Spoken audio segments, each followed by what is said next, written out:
Музичар, водител, писател. 27 години на јавната сцена. Сузана Турунџиева, гостинка во студиото на Репортер. Сузана, добар ден. Добар ден и добре те најдов. Многу ми е убаво што во вашево студио сум за прв пат и верувам дека и муабетот така ќе ни тече лесно и фино.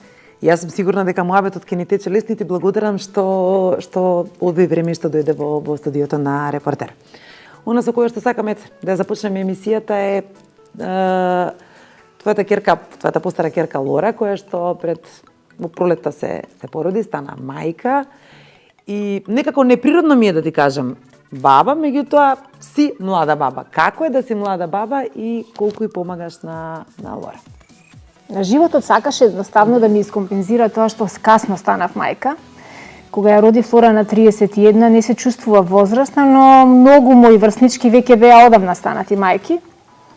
Не бев ни свесна дека ќе помине скоро цела деценија до второто дете. На 40 ја родив Матеја и тогаш за прв пат почнаа да ми се јавуваат едни грижи, едни природни сосема прашања да ми се поставуваат. Дали јас на овие мои деца ќе успеам некогаш да им бидам од корис така како што мене ми е мојата мајка и ден денеска од корис и дали ќе дочекам да станам баба. Не ни претпоставував дека Лора толку млада и толку ненадејно и толку одеднаш ќе донесе одлука да влезе во брак. Се беше планирано, ништо не беше несакано од нивна страна. Јас многу се радувам што тие двајца млади луѓе одлучија да се спојат и да нивната љубов ете така ни покаже на сите дека во нашето семејство има и убави нешта, дека не сме само едноставно луѓе кои се тука за да ги трпат непријатните изненадувања на животот. Дури едно време бев убедена дека сум тестер за грди сценарија и бев многу среќна што ете конечно се заврте страната кон убавите нешта. Животот ни понуди едно прекрасно сценарио, ни го даде Јаков и можам да ти кажам дека и ден денеска, иако Јаков 8 месеци има, ден денеска не сум свесна дека сум баба. И не знам ни како да му се обратам кога го држам во раце, кога го гушкам, кога го бакнувам, кога го мирисам. Тоа е најубавиот парфем на светот, нема поубав мирис од мирисот на бебе. Меѓутоа, не сум свесна дека тоа е дете на моето дете. Како ти изреагира кога ти кажа Лора дека ќе се мажи? Па морам да признам дека бев многу збунета, бев многу исплашена. Бидејќи јас прво дознав дека е бремена, не дека ќе се мажи. Тие едно по друго одлуките доаѓа веднаш, иако тие меѓу нив веќе биле одамна договорени, дека ќе го дочекаат завршувањето на средното училиште на Лора. Лора беше тогаш матурантката минатата пролет и дека непосредно после тоа ќе го планираат семејството. Меѓу нив си имале договор, но јас не го знаев тоа и мислев како и секоја мајка, размислував на кој факултет таа ќе се запише. Но ете Лора го одбра најтешкиот факултет, мајчинскиот факултет. Драго ми е што и двајцата го положија испитот на родителството, се покажаа како одлични родители. И зетот Филип кој што оди на работа, но тоа не му представува проблем да биде цела ноќ буден, да ја помага и да ја помага не само за малиот Јаков, туку и во домаќинството да ја помага. Лора пак од друга страна толку ме изненади што свесно и одговорно не бара помош, дури и кога ние ја нудиме нашата помош, и јас и незината свекрва и мојата мајка која ги израсна моите деца и се уште е тука и ми е десна рака за се што јас имам потреба, но Лора едноставно не го дава на чување, не го остава на гости и ние дури некогаш се чувствуваме фрустрирано зашто не ни го остава Јаков да го чуваме малку ние. Матеја е 10 години помала од Лора. Како во целата оваа приказна се наоѓа Матеја, како гледа таа на Јаков како на нејзин внук? Кажавте ли дека таа му е тетка или не може да го прифати тоа? Ма како не може, таа беше спремна со сите расположливи реквизити од испечатени мајци, фустани дека ќе стане тетка до целата она нејзина желба за да биде од помош, да го држи во раце и ден денеска без разлика што тој е малку тежок, а таа е малку ситна тетка.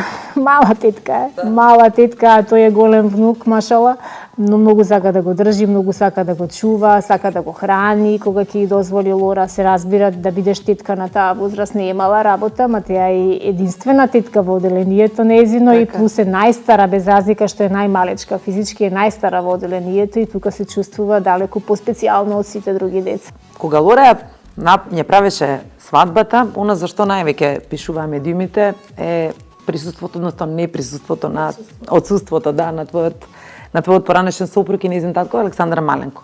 Беше или не беше поканет на свадбата? Не беше поканет, не беше во сценарио за свадбата, затоа што веројатно и Лура не е во неговото животно сценарио. Жал ми е што е така, навистина. Јас сочувствувам длабоко со сите родители со ампутирани емоции. За мене се тоа луѓе кои е жално што постојат како такви во животот на некои деца. И би сакала да можам некако на сите родители да им дадам еден совет дека кога веќе создале и донеле на свет деца, не треба да се однесуваат така незрело, неодговорно и на некаков начин идиотски, затоа што е тоа дете и цел живот ќе биде твое дете, без разлика ти уште колку други семејства ќе формираш и уште колку други жени ќе имаш во твојот живот, некогаш треба да си свесен дека си му на тоа дете му значиш живот и му требаш. И затоа мислам дека не заслужи да биде дел од нејзиното сценарио, како што и сам одлучи да не биде претходно дел од нејзиното сценарио, како што и сам не и крена на телефон кога таа го бараше да му каже дека ќе биде матурантка, дека ќе слави матура, меѓутоа тоа не беше за него информација вредна за да и крени да ја одговори и да ја врати на пораките. И тогаш Лора одлучи дека нема зошто ни да го кани на свадба.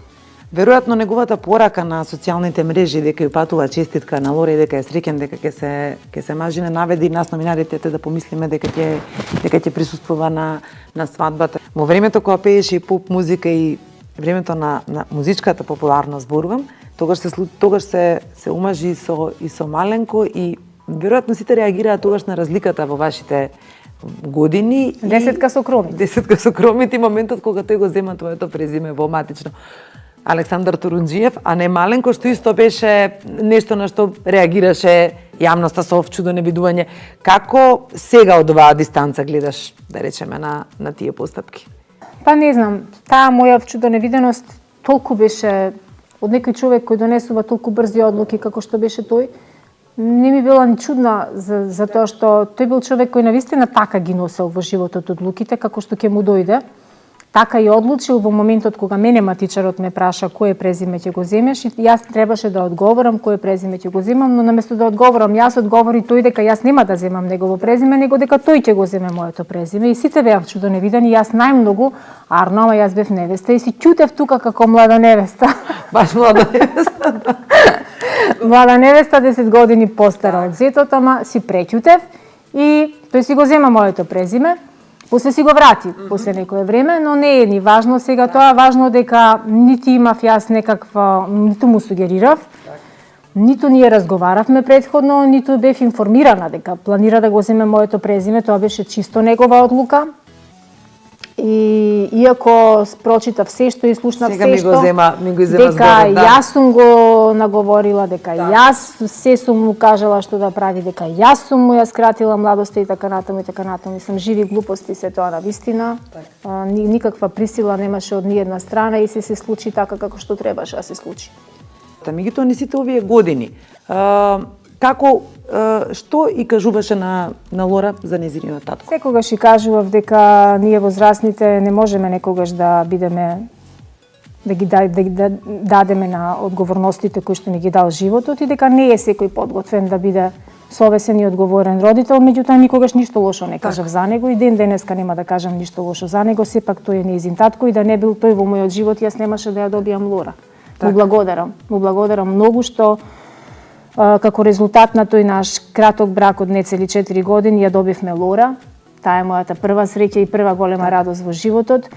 Меѓутоа и дадов до знаење дека некогаш луѓето не затоа што не сакаат, едноставно затоа што не можат да одговорат на родителските обврски и не дека ние сега него треба да го жалиме, едноставно треба да сватиме дека и тој веројатно треба се уште да научи некои лекции во животот и можеби некогаш ќе се покае, па можеби некогаш и ќе се обиде да и надокнади за времето пропуштено во нејзиното детство, кое не верувам дека некако може да се искомпензира. Со ниедни пари на светот и со ниедни подароци не може да се искомпензира изгубеното време и љубовта и вниманието кое децата ја очекуваат од нас. Јас како сега паметам колку Лора страдаше, кога во основно училиште доаѓа после часови на незините другарки кои беа исто така од разведени бракови, татковците да ги земат и да ги носат дома, да ги носат на ручек или некаде на викенд.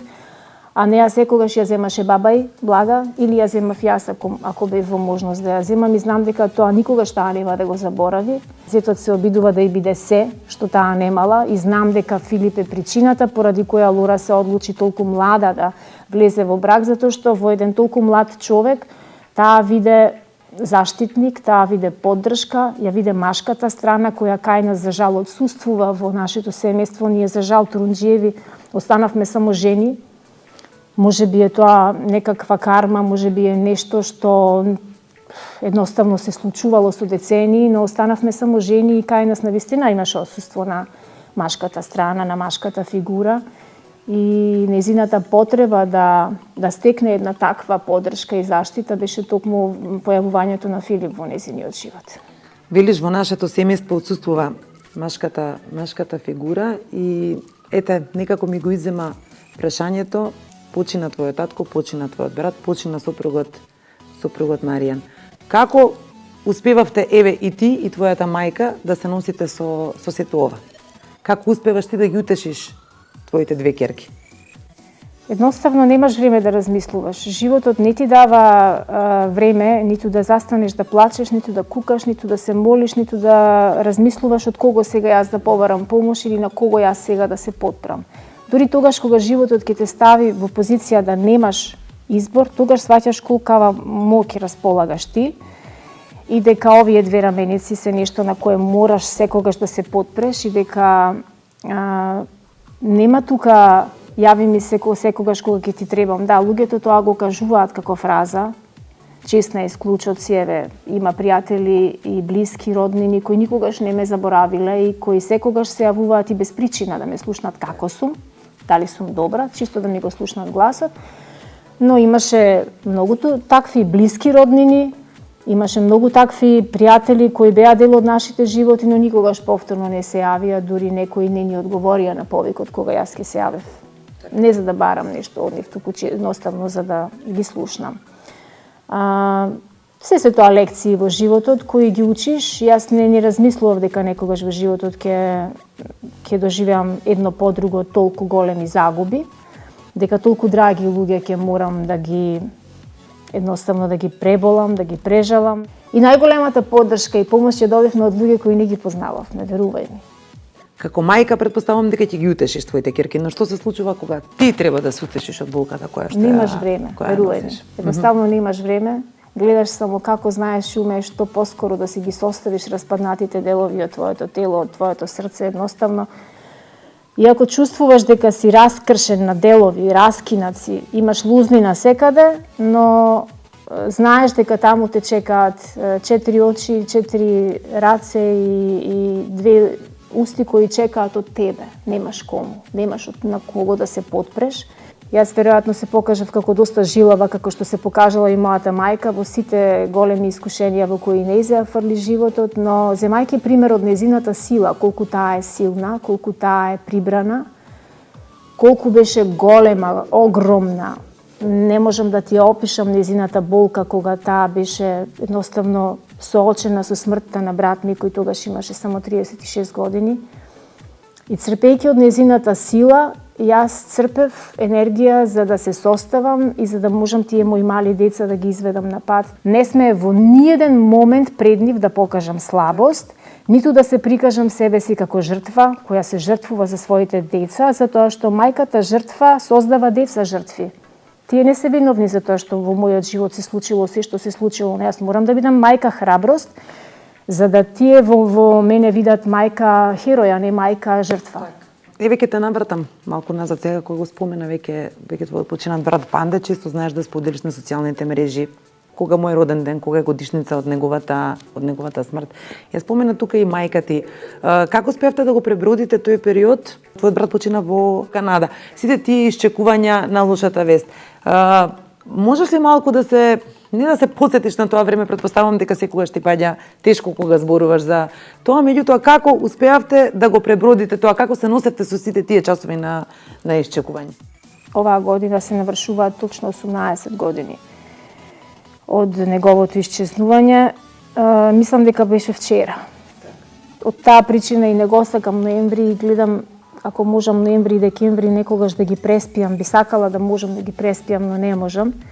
Бидејќи тоа не беше еден ден, тоа не беа 24 часа или 48 часа во кои ние ја добивме веста дека него го нема. Тоа траеше со недели. Тоа траеше 42-3 дена од денот на неговото исчезнување до денот кога беше пронајден мртов. И тогаш сватив како изгледа да се вртиш во пеколот. Буквално се вртиш во пеколот.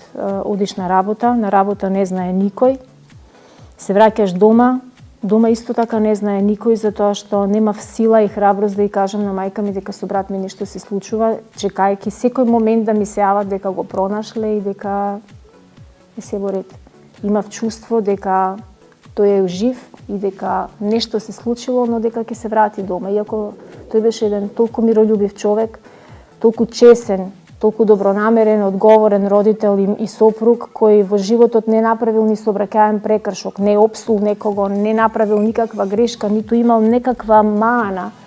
Едноставно беше претерано чесен за да може да опстане во еден расипан свет каде што ништо не функционира онака како што ние од овде мислиме. Ние мислиме дека некаде далеку каде што ќе одиме во некоја земја се е средена, државата е правно уредена, дека законите се почитуваат, дека луѓето се вреднуваат и дека секој труд е награден. Воопшто не е така. Затоа јас и неретко си дозволувам, иако се поретко, на социјалните мрежи да ги коментирам заминувањата на младите луѓе кои ја напуштаат земјата убедени дека секаде е подобро од овде. Сите ние сакаме некое подобро утре, заради тоа подобро утре и Панте со семејството замина во 2000 година во Канада, но не се соочија со такви информации за Канада какви што има пред да заминат. Напротив, се соочија со едни големи контрадикторности, со еден свет каде наистина треба да изигруваш глупи август за да опстанеш, и мислам дека неговото исчезнување е последица на информации кои ги дознала не смел да ги знае, врзани за неговата работа. Но како и да е, одговорот никогаш не го добивме, и покрај тоа што се вештачеше и покрај тоа што имаше официјален извештај за причините од неговата смрт, немаше никаков конкретен извештај зошто, кој и како, и тоа никогаш не ја добивме таа информација, што остана нешто што цел живот ќе биде за нас енигма. Смртта на твојот брат од една страна, потоа и сопругот, но никогаш ти не се повлече од јавната сцена, секогаш собираше сила и продолжуваше понатаму. Дали тоа е лекот, веројатно и за и вака сега да изгледаш како навистина ништо да не ти се случило? Се тоа лузни кои јас можам умешно да ги прикријам, и само оној кој ми го знае животот, и само оној кој не познава лично, знае ни што се сум поминала. Кога патувам во странство и каде запознавам нови пријатели и луѓе кои поима немаат во мојот живот што се ми се случувало, дури некои од нив не ни знаеле со која професија се занимавам, не ни претпоставуваат што се имам доживеано. Веројатно музиката и она уметничко и креативно во мене, она немирно кое мене постојано ме втурнува во некои нови и следни предизвици, во некои нови нешта, не дозволило да јас се откажам од оние работи кои ме прават среќна. Мене музиката вистински ме прави среќна. Јас нема да те излажам кога ќе ти кажам дека и во најсилните главоболки кои знам да ги имам во одредени период годината, јас кога седнувам да свирам и да пеам, мене ми престанува секоја болка и главоболка едноставно. Додека свирам и пеам, ништо не ме боли. Кога ќе престанам да свирам, повторно почнува да ме боли главата. Значи јас музиката максимално ја користам како терапија. Таа не ми е само љубов и нешто што најдобро знам да го работам, едноставно таа ми е живот. Јас и кога најмногу страдав и кога имав непроспиени ноќи, и кога со безброј прашалници гледав во таванот и кога се прашував зошто баш брат ми, зошто баш нас ова сето да ни се случува, јас и тогаш слушав музика и тогаш потпевнував и тогаш на тој начин си ја крепев силата, за да не полудам, за да не исчезнам, за да останам на нозе, и за да можам да бидам сега денеска овде во вашето студио. Да позборуваме тогаш малку за музиката, твоите почетоци, ама еве да тргнеме од она кога родена Битолчанка, кога од Битола прв пат дојде во Скопје. Дојдов во Скопје затоа што немав доволно храброст да заминам во Париз, инаку ми беше понудена стипендија уште во трета година средно музичко да ја искористам таа стипендија и да заминам во Париз да студирам на музичкиот конзерваториум. Меѓутоа како дете од семејство на просветни работници, моите родители немаа некои преголеми амбиции, преголеми дострели. Тие беа навикнати цел живот да бидат во комфортната зона и да се што ни е поблиску, поедноставно, подостапно, тоа во животот да го правиме. Но не ги обвинувам поради тоа. Се случило со причина, дојдов во Скопје затоа што беше блиску, затоа што тука студираше мојот брат Панде, веќе на градежниот факултет. И затоа што знаев дека музиката ќе биде нешто со што јас ќе се идентификувам и нешто што ќе ме придружува целиот мој живот. Едноставно јас како мала малку зборував, бев прилично ќутливо дете, но во секое време можеше да ме натераш да пеам, дури и на улица да ме застанеш и да ме натераш да ти испеам една песна, јас ќе ја испеев. Ама имаше една приказна врзана за твоето прво доаѓање. А како завршив, наистина? Да, завршив во полициска станица. Со 2 куфери гардероба и нешто малку храна. Јас и мојата цимерка Билјана се качивме со солзи на очи до прилеп плачки лево-десно. И беше една многу интересна сцена како некој филм од бившите ју простори, оние добри стари комедии. Имаше еден кондуктор кој беше прилично напнат, нервозен или не знам, можеби карактерот му беше таков, се расправаше со други студенти кои грицкаа сенки. Мојата цимерка се замеша да ги одбрани или да асистира нешто, како беше, што беше, така да ние дебело го нафркавме. Така. Со кондукторот. Значи, јас се придружив да ја во нејзина одбрана и се до Скопје траеше таа конверзација која не беше баш пријатна со кондукторов и нас кондукторот ни повика полиција во возот. Кога стигнавме, сите излегоа, само ние две останавме и полицајците не спроведоа во полициска станица во долу. На самата железничка долу има полициска станица. И тука одседовме добри 2-3 сати, го чекавме командирот да дојде од некаде, за да ни одржи и тој лекција. Не фати 10-11 навечер, дури мислам дека и автобуси веќе немаше за да си одиме некај дома. И така ред солзи, ред муабет, ред молчење, ред драмска пауза. И тоа беше едно неверојатно огнено крстување во големиот град кој требаше да ни прими тука, знаеш како со широм раширени преградки, градот убав. И Скопје го имам во едно такво сеќавање од таа 87 година кога дојдов во Скопје, меѓутоа брзо го заборавив тој настан. И моите родители појма немаа што ми се случило, затоа што не сакав да плачам и да се жалам. Како ти е во Скопје? Супер ми е. Се ми е окей. За куперот од соништата ќе позборуваме малку подоцна, зашто сакам да те вратам во времето кога се појави на музичката сцена и ја те паметам со витканата коса и со специфичниот глас. Почна да се занимаваш со музика, се појави на македонската музичка сцена. Како беше да се биде дел од музичката сцена и колку беше тешко да се успее да се остане популарен во тоа време? Па да, тоа јас времето кога дипломирав на факултетот за музичка уметност беше 91 година и не беше баш некое стрикно време во како стоеа состојбите во македонската опера и балет. И согледувајќи ги нештата какви се, едноставно беа затворени вратите за млади солисти, таа генерација на повозрасни солисти кои ни беа за во пензија, ни беа за на сцена, ама имаа свое јас и ништо младо не пушта овде да припари. Так. И јас сватив дека тука треба да се тепаме, да се рваме, да се кинеме фустани во гардероба пред премиера за јас да излезам на премиера. Не беше мене тоа поентата за јас да треба да се травматизирам, не. И сватив дека нека останат овде бабите и нека пеат до далњек, додека не се сменија нештата и навистина се сменија им сум многу среќна што денеска е поинаку на таа сцена. Но во тој период јас одлучив да се бавам со нешто друго. Непосредно после тоа влегов како професор да работам во средното музичко училиште. Работев и хонорарно во македонската телевизија, но никогаш не престанав да пеам.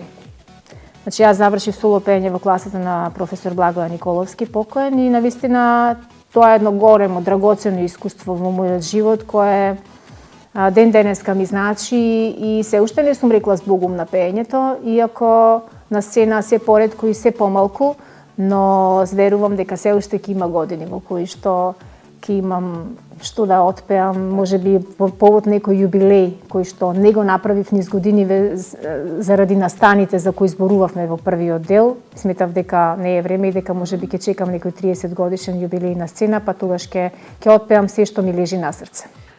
Музиката од една страна, телевизијата, водителството од друга страна. Колку години, рековме 27 години си се занимаваш со јавна професија, меѓутоа, зад себе се многу познати емисии, ток-шоу, времето кога работеше во А1 телевизија. Колку ти недостасува тоа време и која од твоите емисии била највеќе гледана со оглед на тоа што ти водеше емисии во живо? Да, па немаше во А1 телевизија, немаше емисија која не беше гледана. Тоа беше врвот на медиумите. Верувам дека со мене ќе се слушат многу гледачи. А1 постави едни толку високи стандарди кои што ниедна телевизија после тоа не ги достигна. Сите се обидуваа да бидат А1, но на ниедна не ја успеа. И јас сум многу горда на тоа време, најубавото време во А1, добри 13,5 години ги поминав таму, скоро 14. И потполно исто беа гледани и недела во 11, тоа беше неделната емисија во живо и Браво шоу, кое што беше еден музички проект кој го гледа многу во земјава, но го гледа и во диаспората. Многу странци ни пишуваа македонци дека тоа им е најголемиот празник за време на викендите во кој се собираат сите, седнуваат заедно, мезат и гледаат и се забавуваат. Исто така имаше и една ноќна програма помеѓу вчера и утре која што ја работев таму, беше проектот Сузе, кој што одеше секој работен ден од 13 до 14 часот. Тоа беше една многу гледана емисија каде што отворивме безброј теми за кои луѓето многу страдаат, а малку зборуваат. И имаше навистина нешто што ја движеше кога ќе се влезеше во А1, знаеш дека влегуваш во телевизија, а не во аптека. Така. Значи адреналинот веднаш ти расте и веднаш ја чувствуваш енергијата дека си во етер, дека си во живо, иако ти не си пред камера, но чувствуваш дека екипата така функционираше. 2007 година ја напиша твојата прва автобиографска книга. Колку е тешко да се напише автобиографија и од каде идејата да почнеш со сето тоа, па еве сега веќе имаш и колекции на книги? Па не е лесна, одлуката не е лесна да пишуваш за својот живот, со оглед на тоа што ние сите би сакале се нај да биде за нас напишано или се лутиме кога некој негде ќе не изриба или ќе не искритикува, но не може се да биде убаво напишано за нас. Некогаш треба и да се соочиш со критиката, некогаш треба и да сватиш дека не си ти безгрешен, нели? Но кога ти пишуваш за себе, мораш да бидеш тука реален и не смееш да ја поминеш линијата на тоа што си ти. Едноставно, ако веќе пишуваш за својот живот, напиши ги работите кои не се баш толку фини, не се баш толку пријатни и убави, затоа што не е поентата да ме доживеат луѓето во некакво блескаво светло. Таму е опфатен период од 87 до 2007 година, точно тогаш е издадена. И бидејќи беше прва, јас немав појма како се пишува книга, но имав потреба да го извадам сето она кое беше потиснувано, особено годините со кои јас се соочував со животот, како да си го составам животот пред брат ми и после брат ми. Тоа беше можеби иницијалната каписла која што ме натера да го ставам тоа на хартија, затоа што тежело во мене, бидејќи во тие 40 на дена јас криев од мојата мајка. Од единствената која ја претрпе најголемата болка и загуба, криев, затоа што не знаев како да ја соопштам што се случува. Се до моментот додека сватив дека нема убава вест да дојде, дека веста нема да биде добра и дека јас морам да ја припремам неа на сето тоа. И тоа толку натежна во мене, тоа толку многу ме оптерети што јас морав да го ставам на хартија. Колку книги имаш напишано до сега и која ти е посебно драга, ако можеш уште да изброиш некоја? 10 се до сега, иако уште 4 стојат во завршна фаза, не знам која од нив ќе биде до нова година, но верувам дека една сигурно до нова година ќе излезе од печат, 11-та книга. Драги ми се сите подеднакво, можеби посебно ми се драги овие измислени приказни каде креирам туги животни приказни во смисла на тоа нешто што не ми е доживеано, нешто што не ми е во блискост, никаква не сум имала лични контакти со луѓе од тој профил. Како што е Љубов и грев, тоа е еден од романите кои што доби најголеми критики, најдобри критики од луѓето кои ги ценат книгите. Таму опишувам живот на една промискуитетна жена која што носејќи го крстот на својот животен пекол, несвесно влегува во еден погрешен филм и од тие грешки цехот го плаќаат најневините, најчистите души, околу неа страдаат сите. Пишувам едноставно за ништо друго не сакам да знам, ни кој дел од денот е, ни дали сум спиела или не спиела, ни дали сум гладна или не сум гладна, и затоа често пати се извинувам на моите деца за сите несвиткани сарми, за сите ненаправени ручеци и се понатаму, затоа што во тие денови дека пишував во континуитет 3-4 години, сега малку направив пауза. Јас навистина бев среќна што е мајка ми постојано тука и што таа се грижеше за тој дел од домаќинството. Да се враќаш на музиката, безвременска музика со Сузана Турунџиева. Се уште настапуваш? За среќа во нашиот град и во нашава земја веќе има локали каде што има пијано, каде што има негде и клавир, каде што нема, јас настапувам со мојот подвижен електричен клавир. И во периодов не сум ангажирана баш сега некаде, но се надевам дека оваа зима ќе има места каде што повторно ќе го ставам мојот репертоар на располагање на оние луѓе кои сакаат таква музика која не старе, музика која не излегува од мода и музика која се слуша и пее на сите континенти. Кои се твоите идни планови? Може ли да снимиш некоја поп песна, да настапиш на некој фестивал како на времето кога настапуваше, повторно да се вратиш? Ти никогаш не се откажа од музиката, меѓутоа повторно да се вратиш на музичките настапи? Никогаш не велам не, никогаш не се откажувам, секогаш на добра песна возвраќам со да, ќе пеам. Во моментов имам една прекрасна балада која е во фаза на обработка, една прекрасна numera која што толку многу убаво ми легна и верувам дека за скоро ќе ја завршиме и ќе ја промовираме. Освен со музика, пишуваш книги, водиш емисија, што друго работиш и освен што сликаш? Во моментов и немам телевизиски ангажман, но затоа сум ангажирана како пиар на Европскиот универзитет, каде што изминати во 8 месеци се дружам со луѓето кои што ги поставија темелите на приватното високо образование во нашава земја. Во склоп на Европски имаме 6 факултети кои што навистина се богати со многу студенти кои што сакаат да се реализираат себе си и да добијат едно поинакво високо образование и диплома која што е призната во целиот свет, не само кај нас. Без оглед што работиш како пиар, се надевам дека ќе имаш време да снимаш една песна и да се вратиш на музиката. Секако, апсолутно. Ти благодарам на убавиот разговор уште еднаш.